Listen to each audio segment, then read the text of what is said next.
राधे राधे। आज का शेड्यूल फिर से चालू हो जाएगा और मैं रेडी हुआ हूँ। ये देखो, ये फॉर्मल नहीं पहना मैं आज, क्योंकि घाई घाई में सब कुछ फॉर्मल वगैरह सब उधर रह गया घर पे। तो ऐसे ही मैं अब जा रहा हूँ। और अभी यहाँ से हम लोग बाइक से जाएंगे। सर तो आगे गए कार से, तो ट्रेनिंग तो 11 साढ़े 11 के दरम्यान है, तो हम लोग जाएंगे। आप ब्लॉग देखिए और सब्सक्राइब, लाइक, शेयर सब कुछ करिए। चलो बाय बाय। पोपटलाल का दूसरा भाई पोपटीलाल।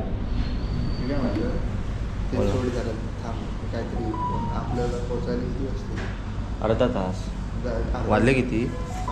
हां मग पोचू ना, अर्धा पाऊण तासात पोचू, एवढा काय। नाश्ता करते उसके बाद निकलते। का ते वेगळं कॉम्बिनेशन घेतलं आहे। मिसळ, इडली मिसळ घेतली मी।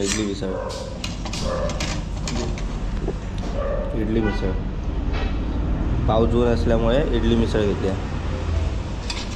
आणि आंबोळी पण आहे त्यासोबत आता। तर आमची आंबोळी पण आलेली आहे। कुछ तो अलग हो जाए, मीठा हो जाए नहीं। मस्त लगता है।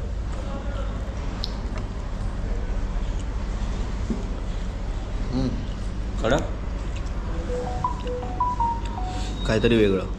काल काय मिसळ पोळी खाल्ली ना, आज मिसळ, आंबोळी मिसळ। फुला घेतल्यात, फुला प्लेट्स। आपला गाडी सावजा भाई गाड़ी चालवताना। ऐसा अपना रेडी हुआ है। ये बैनर है।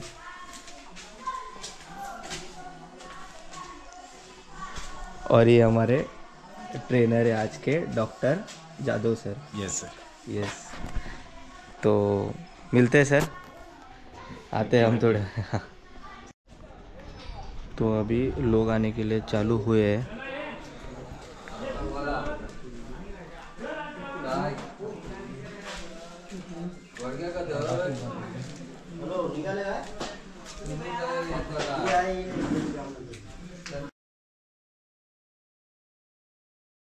गोठ्यातून आम्ही मुरा म्हशी आणल्या होत्या आणि बघितलं तर बऱ्याच आपल्या वाडीमध्ये किंवा आपल्या पंचक्रोशीमध्ये बऱ्याच जणांनी मुरा म्हशी आणल्या आहेत। सहदेव परब आहेत, त्यानंतर मला नाव आता आठवत नाही, बऱ्याच जणांच्या गोठ्यांना मी भेट दिली होती। त्यावेळी आम्हाला एक लक्षात आलं की इथे दुग्ध व्यवसाय जो आहे तोच एक चांगली रोजंदारी किंवा उपजीविका आपल्याला चांगल्या प्रकारे देऊ शकतो। आणि यासाठी आपल्याला काय करता येईल, तर बऱ्याच वेळा आम्ही भरणीमध्ये पण फिरलो, गोडग्यामध्ये फिरलो। एक पाण्याची आपली एक समस्या होती, त्या पाण्याच्या समस्येचं कसं निराकरण करता येईल यासाठी दिगंत स्वराज फाउंडेशन सध्या फार प्रयत्नात आहे। आणि त्याचाच एक भाग म्हणून आपण इथे सर्वप्रथम सर्व शेतकऱ्यांना दुग्ध व्यवसायाचं एक प्रशिक्षण, म्हणजे आपण कोणती जनावरं घेऊन त्यांचं आपण कसं संगोपन करायचं, त्यासाठी आपण एक छोटंसं शिबिर घेतलं आहे। आजच्या शिबिरानंतर आमचा एक मानस आहे की फेब्रुवारीमध्ये आपल्याला प्रॅक्टिकल नॉलेज पण घ्यायचं आहे। आता तत्पूर्वी आपल्याला मार्गदर्शन करतील राहुल सर। नमस्कार सगळ्यांना। महाराष्ट्राचा आराध्य दैवत छत्रपती शिवाजी महाराज, महामानव डॉक्टर बाबासाहेब आंबेडकर यांचा स्वरात पहिल्यांदा वंदन करतो त्यांना। आपल्या व्यासपीठावरती जे लोक उपस्थित आहेत, वेगवेगळ्या गावातले सरपंच, सदस्य, आपले देवधर सर आणि इतर आपले सर्व मान्यवर। सामाजिक विकास ज्या वेळेला आपण एखाद्या भागाचा म्हणत असतो त्यावेळेला तिकडे असणारे जे संपत्ती आहे, साधन संपत्ती आहे, ती नक्की काय आहे याचा विचार आपल्याला पहिल्यांदा करायला लागतो। कोकणामधला जो भाग आहे पालघर जिल्हा, तिकडे जेव्हा आम्ही कामाला सुरुवात केली त्यावेळेला पूर्ण आदिवासी समाज आहे, शिक्षणाचं प्रमाण खूप कमी आहे, त्याच्यानंतर कुपोषण खूप मोठ्या प्रमाणामध्ये आहे, अतिशय दुर्गम भाग आहे आपल्यापेक्षाही, आणि रस्ते सुद्धा नाहीत। पण पाऊस आपल्यासारखाच पडतो। पण या सगळ्या पार्श्वभूमीवरती तिकडचे सगळे लोक जे आहेत ते स्थलांतर करत होते आणि अगदी वीटभट्टी असेल किंवा इतर जी मजुरीची कामं असतात त्याच्यावरती ते स्थलांतर करत होते. तर या सगळ्या भागामध्ये काम करत असताना ते पाणी जे आहे तिकडचं ते पहिल्यांदा आम्ही अडवण्याचं तिकडे काम केलं. तिकडे बंधारे असतील, त्याच्यानंतर कॉर्डन असतील, हे बांधून प्रत्येक गावामध्ये एक पाणी साठा तयार केला आणि तो पाणी साठा तयार केल्यानंतर ते सोलारच्या माध्यमातून आपण त्या शेतांपर्यंत पोहोचवलं. आणि इतकंच नाही तर आपण मग तिथे फळबाग लागवड केली. आता फुल शेती करतो किंवा मोगरा लागवड असेल, सोनचाफा असेल आणि भाजीपाला करतात शेतकरी. तर आज आमची अशी काही गावं आहेत की तिकडे आत्ता रब्बीमध्ये 200 एकरची शेती चालू आहे आता सध्या. तुम्हाला जेव्हा केव्हा वेळ मिळेल तेव्हा मी तुम्हाला सगळ्यांना विनंती करेन की तुम्हाला जेव्हा वेळ मिळेल, आपले सरपंच सदस्य सगळ्यांनाच मी सांगेन की तुम्ही एक अभ्यास दौरा तिथे काढा, कशा प्रकारचं काम चालू आहे आणि मध्ये फरक काय मी तुम्हाला सोपं करून सांगतो. सुधारित याचा अर्थ असा, एखाद्या प्रजातीचा तो विशिष्ट गुण जो आहे तो आनुवंशिक दृष्ट्या पुढे पुढे नेण्यासाठी जे काय केलं जातं ते सुधारित. आणि संकर म्हणजे काय, तर सावताचा लगीन परबाबरोबर करूचा तो झालं संकर. तुमच्या लक्षात येईल म्हणजे हा झंगाट झाला की नाही, म्हणजे एक गोत्र आणि दुसरं गोत्र हे दोन एकत्र आले की जे तयार होतात तो संकर. आणि सुधारित म्हणजे काय, आपल्याकडे पूर्वी ना लग्न करत असताना त्या सगळ्या गोष्टी बघायचे, बरोबर आहे का, त्याची जात काढायचे, आनुवंशिकता काढायचे, गुण करायचे, काय आहेत ते केला पाहिजे. सगळ्यांनीच जर दूध पिळत जर राहिला तर कोणीतरी ह्या पंचकृषीमध्ये पुढच्या 2-4 वर्षामध्ये 2 गोष्टी केल्या पाहिजे असं राहुल मला वाटतं. एक 100-125 टन तुमच्या परिसरामध्ये मुरघास तयार झालं पाहिजे. म्हणजे जेव्हा ओला चारा तुमच्याकडे आहे तेव्हा तो चारा कट करणं आणि 1 टनाची बॅग भरून ठेवणं आणि त्याच्यामध्ये रिन्यूफॉर्म बॅक्टेरिया टाकणं. जसं आम्ही विरजण लावतो तशा प्रकारची पद्धत आहे. हे समजा माझ्याकडे मका तयार झाला, आपण मका साधारण जनावराला घालतो कधी, साधारण लुसलुशीत झाला आणि एवढं कांड झालं की बाबूला साहेब म्हणते आता तोडू गेलो आणि तो तोडून आणून घालतो. आणि मग तुमच्या लक्षात येतं घातलंय मको पण तेवढा फॅट वाढत नाही, तेवढा एसिड वाढत नाही, कारण त्याच्यामध्ये पाणी जास्त असतं. मका घातला पाहिजे कधी, जेव्हा 2 बोंड येतात तेव्हा. म्हणजे मक्याला जेव्हा 2 बोंड जेव्हा येतात तेव्हा मका कट केला पाहिजे. आपला प्रॉब्लेम आहे तेव्हा मक्याचा दांडा झालेला असतो घट्ट, आणि आपली समजूत अशी एवढा घट्ट दांडा काय गाय खाणार नाही म्हणून आम्ही आधी कट करतो. आणि सगळ्यात जास्त पोषकांश कशात जर असतात तर त्या दांड्यामध्ये असतात. आणि आम्ही काय करतो, गव्हाणी दाणून कधी जर घातला तर ती गाय असते हुशार, ती वरची पानं तेवढी खाते आणि दांडा टाकून देते. नंतर चष्मावाले तुम्ही जाऊन म्हणता म्हशी गेली जरा काय खाऊ नको, तुम्ही ते सगळे दांडे काढता आणि गोवरात नेऊन घालता. आणि मी आलो की सांगता डॉक्टर आम्ही म्हशी घातलेला खरा पण उपयोग काही होऊ नाही. मी म्हटलं ते दांडे टाकलंच की ते खाणं नाही म्हणाले, चरा पिल्या. इथे तुम्हाला सायलेज लागतो. तुम्ही जेव्हा सायलेज करता तेव्हा 2 बोंड जेव्हा मक्याला आलेली असतात आणि तुम्ही तो जेव्हा मका कट करता चॉपरने आणि 1 टनाच्या बॅगेत जेव्हा भरता तेव्हा ती बॅग तुम्ही 21 दिवस तशीच ठेवून द्यायची असते. मला असं वाटतं डॉक्टर इथे यांची प्रात्यक्षिक करू. दिगंतवाले मी तुम्हाला विनंती करेन, तुमच्याकडनं ना दिगंत माझ्या खूप अपेक्षा आहेत. बेबी खूप आशेने इथे आलो एवढं मी सांगतो. तुम्ही काही ना काहीतरी करावं आणि तुम्ही जसं चाकरमान येऊन करतात ना तसंही करावं. देवीची गारणं खूप झाली, देवी कंटाळले गारणं ऐकून ऐकून. मला असं वाटतं ना आता कर्तृत्ववान माणसांची गरज आहे, झेंगटी नको. झेंगटी म्हणजे समजलं ना, झेंगटी याचा अर्थ आत्ताही समजा मीटिंग झाली आणि संध्याकाळी तुमका कोणतरी घोडगे बाजारात भेटलो तर कोणी विचारतो कोण इलं डॉक्टर, त्याला काय माहिती. देवाला सांगा त्याला माहित असा त्याच्या घराकडे 12 लिटर 16 लिटर 18 लिटर दूध देणाऱ्या गायी आहे, म्हणूनच तुम्हाला मी छाती टोकपणे सांगतो हे करा. आणि जेव्हा जेव्हा विषय येईल गाय की म्हस तर धंदा करायचा असेल तर म्हशीशिवाय दुसरं कुठचं साधन नाही हे लक्षात ठेवा. म्हस उत्तम परफॉर्म करते. गायीला प्रॉब्लेम काय तुम्हाला मी सांगतो, गायीला गोकुळ एका विशिष्ट फॅटच्या वर दर देत नाही, सरासरी 25-28 पर्यंत करणार. गव्हर्नमेंटचा सपोर्ट आहे 5 रुपयाचा, पण तो सपोर्ट मिळवणं म्हणजे डोक्याला ताप आहे, ते उपयोगाचं नाही. त्याच्यामुळे शाश्वत काय तर म्हैस शाश्वत. गोठ्यात एक गाय असली पाहिजे की नाही, 100% असली पाहिजे, वाडी दाखवण्यापुरती, नमस्कार करण्यापुरती. पण म्हशीच अधिक चांगल्या आपल्याला केल्या पाहिजेत. त्या म्हशीच्या खाली मॅट घातलं पाहिजे, तिला पंखा लावला पाहिजे, तिला ना पूर्ण तुम्ही जे सोडून घालता तसं न करता त्याला अर्धबंदिस्त म्हणतात. अर्धबंदिस्त याचा अर्थ असा, जनावराने खाल्ल्यानंतर त्याची साखळी काढायची आणि 150 स्क्वेअर फुटला एक जनावर फिरतं. समजा माझ्याकडे 4 जनावरं जर असतील तर 600 स्क्वेअर फूट जागा जर मी बाजूला जर बंदिस्त केली, अशी जर गव्हाणे घालतात तशी घातली, त्यांना सोडून द्यायचं. म्हणजे ज्या म्हशीला खाजवायचंय ती जाऊन खाजवते, जिला पाण्यात बसायचं ती पाण्यात बसते, जिला वाटतं की बाबा सावलीत बसलं पाहिजे सावलीत बसते, जिला पाणी प्यायचंय ती पाणी पिते आणि मग रवंत करत बसते. तुम्ही सगळ्यांनी लक्षात घ्या, आपली सगळ्यांची पद्धत काय, राहुल इथली सगळ्या लोकांची पद्धत काय. बाबलो साहेब सकाळी उठलो की त्याने चार घातली, नंतर तिच्या बायला एक जाग येतात, ती काय वाटतं काय आपणही घालू पाहिजे, ती पुन्हा गवत घालते. पोरगा शाळेत नाही, तो त्याच्या लक्षात येतं गव्हाणे रिकामी दिसल्या, तो पुन्हा गवत घालतो. आणि संध्याकाळपर्यंत म्हस म्हणते हे सगळे अचरट दिसतात, माका लागतला फक्त 10 किलो आणि घातल्या ना 20 किलो. म्हणून ती रात्री काय करते, ती ना स्वतःची गादी स्वतः तयार करते. ती सगळी म्हस आहे ती गवत खाली काढते, त्याच्यावर फर्स्ट क्लास बसते. तुम्ही सकाळी जाऊन पुन्हा म्हणता मेला वाखोइलो, सगळा गवत पायाखाली घेतल्या. आदर्श पद्धत काय आहे? आदर्श पद्धत ही आहे, तुम्ही जे मुरा पाळत असाल ना त्यांच्या लक्षात येईल, सकाळी एकदा खाणं, संध्याकाळी एकदा खाणं, बस. बाकी खाणं द्यायचंच नाहीये. एकदा सकाळचं खाणं जे काय तुम्हाला द्यायचं असेल ते, ओला चारा, सुका चारा, एक कॉन्सन्ट्रेट, आणि संध्याकाळचं खाणं. अभय त्याचं खाणं द्यायला सुरुवात करतो सकाळी 4 वाजता. मी तुम्हाला विनंती करेन, एकदा ह्याच्यातल्या काही लोकांना ट्रेनिंग नाही, एकदा अभयकडे जाऊन या, तुमच्या लक्षात येईल. वेळेत या, मात्र वेळेत या. कंट्रोल सकाळी 3:30 पासून बिचारा जागा असते. त्याचे तो सांगतो प्रसाद कोणालाही पाठवताना ना 10-10:30 येतील असं बघ, कारण मला दुपारी पुन्हा झोपायचं असतं आणि पुन्हा 3:30 काम सुरू करायचं असतं. तो सगळ्यांचं दूध काढतो, त्यांना सोडून घालतो. ते सोडल्यानंतर त्या सगळ्या म्हशी बाहेर येतात. त्याने ना पावसामध्ये ना डोकं तयार केलं होतं जेसीबीला, बरोबर आहे. त्या म्हशी तिथे डुंबायच्या आणि पुन्हा यायच्या. मला असं वाटतं अशी जर म्हशीची सेवा केली तर मला असं वाटतं म्हस दूध देणार की नाही? देणार, 100% देणार.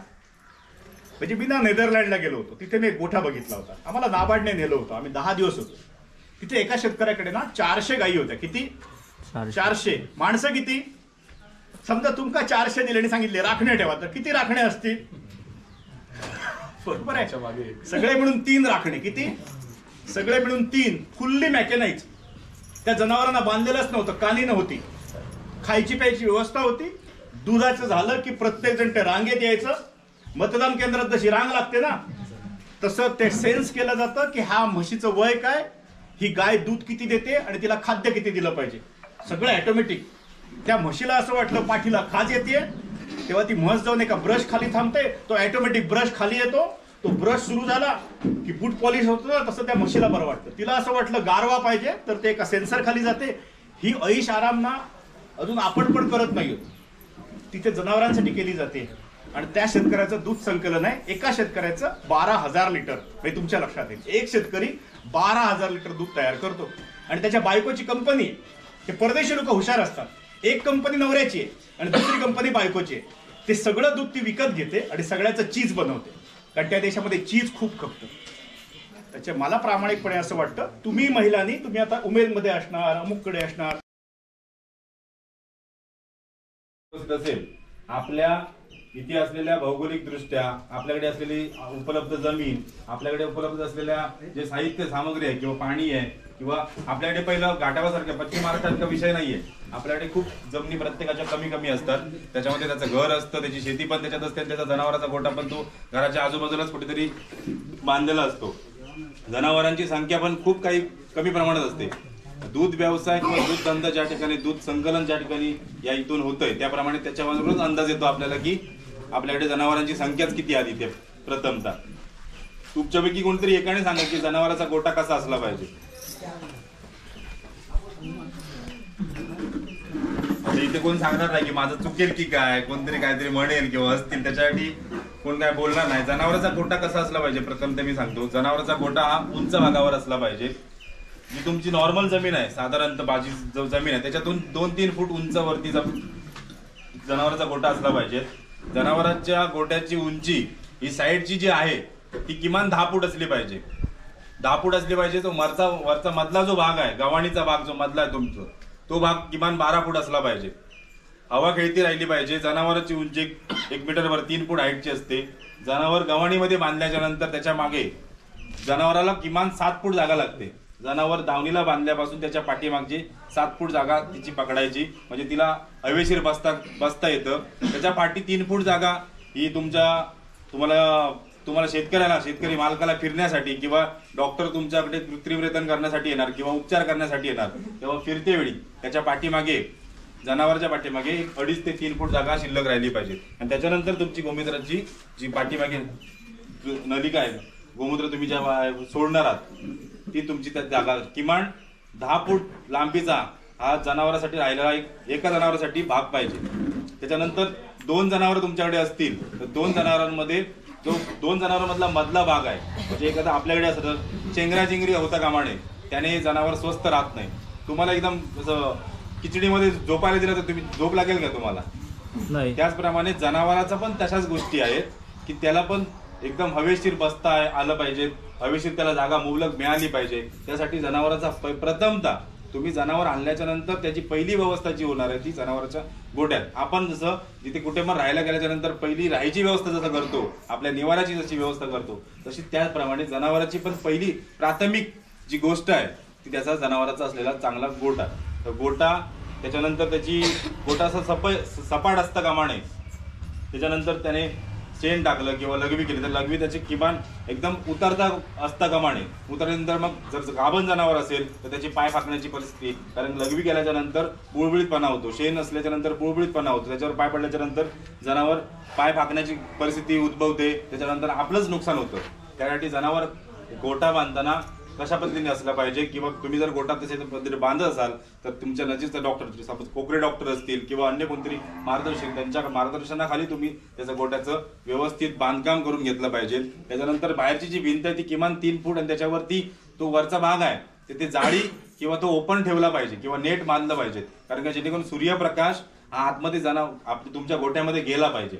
आम्ही इकडे जनावरांकडे तपासणी करताना किंवा आमच्या भागामध्ये मी जेव्हा जातो ट्रीटमेंट करायला किंवा काय कृत्रिमरेतन करायला, तेव्हा कुठेतरी एकदम जाता जाता डोकं आपटतं शरीराला, किंवा जाता जाता तिथे कुठेतरी मलमूत्र किंवा शेण त्याच्या दारातच असतं. तसं उपयोगाचं नाही. ते शेण, त्याचं ते मलमूत्र आहे ते व्यवस्थित तुमच्या शेताच्या बांधाला जाणारं पाहिजे, त्याची नलिका तशी त्याप्रमाणे, त्याच्यानंतर त्याची विल्हेवाट योग्य प्रकारे लावायला पाहिजे. जनावरांच्या गोठ्यात जाताना तिथे दरवाजातच तुमचं ते शेण असेल, तिथूनच जनावर जात असेल तर ते आपण आपल्या घरामध्ये जर जाताना जर चिखलच दारात समोर असेल तर आपण व्यवस्थित जाऊ का? त्याप्रमाणे ते जरी जनावर असलं तरी आपल्याला ते वरती काढण्यासाठी ते सक्षम आहे, पण आपण त्याला सहकार्य केलं पाहिजे. तुम्ही जनावर जेव्हा बांधणार गोठ्यामध्ये त्यावेळी त्याच्यामध्ये ती गव्हाणी असते, ती गव्हाणी किती उंचीवर असली पाहिजे, तर किमान जमिनीपासून 1.5 फूट उंचीवर असली पाहिजे. तिला मान टाकून त्याला त्या जनावर त्या गव्हाणीतलं व्यवस्थित खाता आलं पाहिजे. तुम्ही बांधताना किंवा पाणी 24 तास असलं पाहिजे. आपण पाणी पिताना आपल्याला हवं तसं पाणी पितो. जनावरांच्या गोठ्यामध्ये तुम्ही स्वतःहून बादली, पहिलं कसं लोक मी आज सकाळी पाणी नेऊन देतोय, बघूया किती बादलीवर पाणी पिता काय, परत संध्याकाळी नेऊन देतोय, ते पाणी उपयोगाचं नाही. तिला आवश्यक जेवढं आहे, जेवढं तिला आवश्यक आहे तेवढे तिच्या मर्जीने तिने पाणी पिलं पाहिजे. पाणी हे महत्वाचं आहे. त्या जनावरांच्या शरीरात जास्त प्रमाणात पाणी असेल, तिला मुबलक पाणी असेल तरच तुमच्या दुधामध्ये वाढ होणार. त्या जनावराला पाणी नसेल तर तुमच्या दुधामध्ये वाढ होईल काय? तिला पाणीच नसेल तर. या गोष्टी आहेत. प्रथमतः तसं तुमचा जनावरांचा गोठा जो असतो तो पण निर्जंतुकीकरण असला पाहिजे, म्हणजे चुन्याचं पाण्याने शिंपडावं, त्यानंतर मग गोचेडचं औषध वगैरे फवारणी करून तिथे मध्ये गोचेडचं झालं पाहिजे. नाही ते जर तुम्ही बरेच जण इकडे मी गोठे बघितलं की जिथे त्याला व्यवस्थित नाही चिऱ्याचं बांधकाम करून ठेवलंय, परंतु तिथे त्या चिऱ्याच्या भागांमध्ये ना गोचेड अंडी घालतात आणि गोचेड एवढी वाढते या दिवसापासून, आता चालू झालंय ते. त्यामुळे तुमचे गोठे दर 8 दिवसाने दर 4 दिवसाने तुमचे निर्जंतुकीकरण करून घेतलं पाहिजे, त्याची फवारणी करून घेतली पाहिजे, चांगल्या प्रकारे ठेवलं पाहिजे तरच. आता दिवस चालू झाले ते अळी टाकणार आणि गोचेडची संख्या आता सुरुवात, तुम्हाला पण माझ्यापेक्षा जास्त माहिती असणार की या दिवसापासून मे महिन्यापर्यंत तुम्हाला गोचेड एवढे त्रास देणार. मग जनावरांच्या अंगावर जर गोचेड असेल, डास असतील किंवा पिसवा असतील तर त्याचं दूध उत्पादन वाढणार नाहीये, ती तंदुरुस्त नसणार. तुम्हाला साधी जर मच्छर जरी झाले तरी तुम्ही बेस्वस्थ होता, ते उपयोगाचं नाहीये. तर तुम्ही ही काळजी घेणं गरजेचं आहे की जनावरांचा गोठा स्वच्छ असला पाहिजे, तो व्यवस्थित असला पाहिजे, तिथे पाणी 24 तास असलं पाहिजे. पाणी हौद करायचा, त्याच्यामध्ये चुन्याचं निवडी असते त्याचा लेप काढायचा. चुना हा 1 नंबर म्हणजे उपयोगी असा आहे जिथे चांगल्या प्रकारे त्याचा फायदा होतो. दुसरी गोष्ट आहे, तुम्ही जनावर निवडताना कसं निवडायचं. पहिले दूध व्यवसाय मी करणार आहे, पण जनावर कसं आणायचं, त्याची प्राथमिक कशी गोष्ट पाहिजे, कसं बघितलं पाहिजे जनावराला, जनावर नक्की कसं मी आणू, कसं जनावर, मला दूध धंदा करायचा आहे, मग जनावर बाकड आणून चालेल काय? जर तुम्हाला दूध धंदा करायचा ते बाकड जनावर म्हणजे जिथे जी दूध देत नाहीये किंवा जी म्हातारी झाली आहे ती आणून चालेल का तुम्हाला दूध धंद्यासाठी? नाही चालणार. मग त्यासाठी दूध धंद्यासाठी तुम्हाला एकतर जी व्यायली आहे, जिने वासरू दिलंय, ती तुम्हाला ते जनावर तुम्ही निवडायचं आहे. त्या जनावराची निवड करूनच इकडे दूध धंद्यासाठी तुम्हाला जनावर आणायचं आहे, एवढं लक्षात घ्यायचं आहे. दुसरी गोष्ट, जनावराचा बांधा कसा असला पाहिजे. प्रथमतः दूध धंदा करण्यासाठी तुम्ही जर दूध धंदा करत असाल तर जनावर बघण्यासाठी पहिलं तुम्ही काय करता सांगा साहेब? तुम्ही सांगा बाबा, एखादं जनावर मी गेलो बघायला, तुम्हाला दुधासाठी काय पाहिजे किंवा म्हस पाहिजे, तर तुम्ही प्रथमतः काय बघणार? गेल्या आपण प्रथमतः काय बघतो? त्याच्या गायची कास कशी आहे, कास केवढी आहे, ह्या आधी पहिला बघतो. ती म्हणजे पहिला त्याला विचारतो बाबा गाय दूध किती देता, तर तो म्हणता काय ना 4 लिटर दूध देता. पण तुम्ही काशीकडे बघल्याच्या नंतर एका काय 3 लिटर पण रवाचा नाही किंवा 2.5 लिटर पण नसताला, असं विषय. त्याच्यासाठी तुम्हाला पहिलं त्याचं जनावर बघता किंवा पहिलं काशेकडे बघितलं पाहिजे. त्याच्यानंतर जनावराचं वय वर्ष किती असलं पाहिजे. तुम्ही जनावर जेव्हा बघायला जाणार, जेव्हा दूध जर आम्हाला तुम्हाला दूध व्यवसाय करायचा आहे, त्यासाठी गाई आणि म्हैस यामध्ये जर तुम्हाला त्याचं वय माहिती असणं, तर तुमच्याकडे ते आणल्याच्या नंतर तुम्ही ते पैसे खर्च करणार दूध धंद्यासाठी, तर ते किती वर्षाची असली पाहिजे. काय अंदाज तुमचा काका? तुम्ही सांगा किमान किती असली पाहिजे बाबा तुमच्याकडे. तुम्ही 10-12 वर्षाची आणली तर चालेल का तुमच्याकडे? किंवा 3 वर्षाची आणली, 2.5 वर्षाची आणली तर चालेल काय? 2.5 वर्षांची आणल्याच्या नंतर तुम्ही रेडी आणणार, त्याच्यानंतर तुम्ही तिला पाळणार कधी, त्याच्यानंतर कृत्रिम निषेचन करणार, ती गावाला जाणार कधी, ह्या सगळ्या गोष्टी आहेत. मग इथे जनावरांची निवड करते वेळी ती किमान कमीत कमी वय 4 वर्ष आणि जास्तीत जास्त 6 वर्ष, ह्या वर्षामध्ये तुमच्याकडे ते स्वतः जनावर आलं पाहिजेत आणि त्याच्यानंतर तुमच्याकडे त्याचा दूध धंद्या प्रकारसाठी चांगला उपयोग होऊ शकतो. जनावरांचं वय वर्ष हे किमान तुम्ही जनावर घेते वेळी ते 4 वर्षाचं कमीत कमी आणि जास्तीत जास्त 6 वर्षाचं हे जनावर, या वयोगटातली जनावर असलं पाहिजे, तर तुमच्याकडे चांगल्या प्रकारे दूध देण्यासाठी किंवा तुमच्याकडे दूध संकलन जास्त चांगल्या प्रकारे होऊ शकतं. प्रथमतः काशे सगळ्यात दूध धंद्यामध्ये एवढा विषय आहे, जनावर तुम्ही चांगलं आणलं, दिसतंय चांगलं, डौलदार दिसतंय, त्याचा घेर चांगला आहे, बांधा चांगला आहे, पण तिची कास जर व्यवस्थित नसेल तर तुम्हाला त्याचा काहीही उपयोग होणार नाही.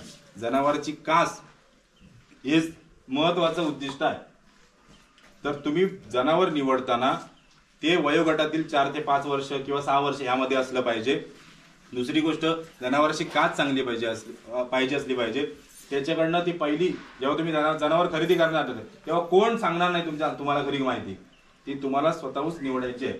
मी तुमच्याकडे जनावर घ्यायला आलोय सपोज यांच्याकडे आणि सांगितलं की मला घ्यायचे आहे, किती लिटर दूध देते, तो वाढवूनच सांगतो, 100% वाढून सांगतो. तो कमी सांगतो का? नाही सांगत. तुम्हाला असं जाणवलंय का बाबा इथे बाबा 5 लिटर दूध देते बाबा, ते सांगितलं 4 लिटर आणि तुमच्याकडे आणून 5 लिटर झालंय का? कधी नाही. तुमच्याकडे तुम्हाला सांगितलंय 4 लिटर, पण तिकडे देताना 2.5 लिटरच देणार घरी आणल्याच्या नंतर. जनावर निवडते वेळी ते तुम्हाला जर जनावर घ्यायचं त्यावेळी 3 टाइम त्याचं दूध काढून बघायचं.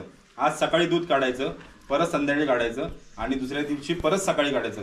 3 टाइम दूध काढताना जर तुम्हाला त्या जर घर मालकाने सांगितलं किंवा त्या शेती मालकाने सांगितलंय, त्या जनावरांच्या मालकाने सांगितलंय तुम्हाला या 2.5 लिटर दूध देते, 3 लिटर दूध देते, तर 3 टाइम तुम्ही स्वतः दूध काढून बघायचं, ती पाहणी करायची. त्याच्यानंतर तर ते सत्य असेल बाबा तुम्हाला त्याच्यामध्ये तुमची आवश्यकता किती आहे, मला या गायीपासून 3 लिटर किंवा 3.5 लिटर 4 लिटर एवढं दूध मिळालं पाहिजे, त्याप्रमाणे तशी निवड करायची.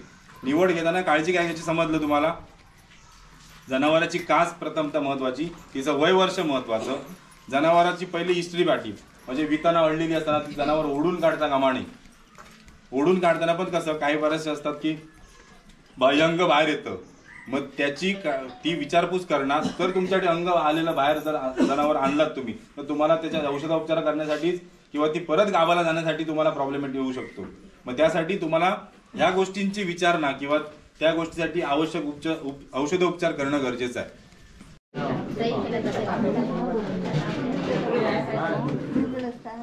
तर आमचं प्रशिक्षण सक्सेसफुल झालो है. तर जेवण पण झालं आणि अभी हम इधर से निकल रहे हैं. हाँ, ये पहले बाइक हमारे भाई का बाइक है, वो देंगे उसके बाद फिर कार से सर के साथ जाएंगे। आले आले आले।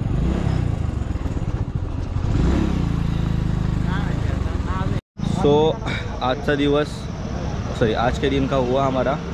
तो इधर अच्छी लाइट आ रही है पूरा। तो अभी चाय पिया, थोड़ा पानी पिया, वड़ा पाव खाया और अभी वो शेंगदाने का लाडू खाएंगे। और ट्रेनिंग सक्सेसफुल हुआ, अच्छा हुआ एकदम।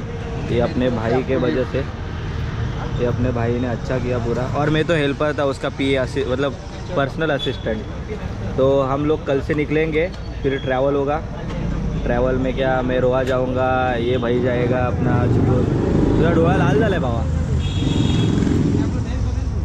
आधा डोला सॉरी आधा आँख उसका लाल हुआ है, दांत टूटतील भेंडी। तो चलो भाई।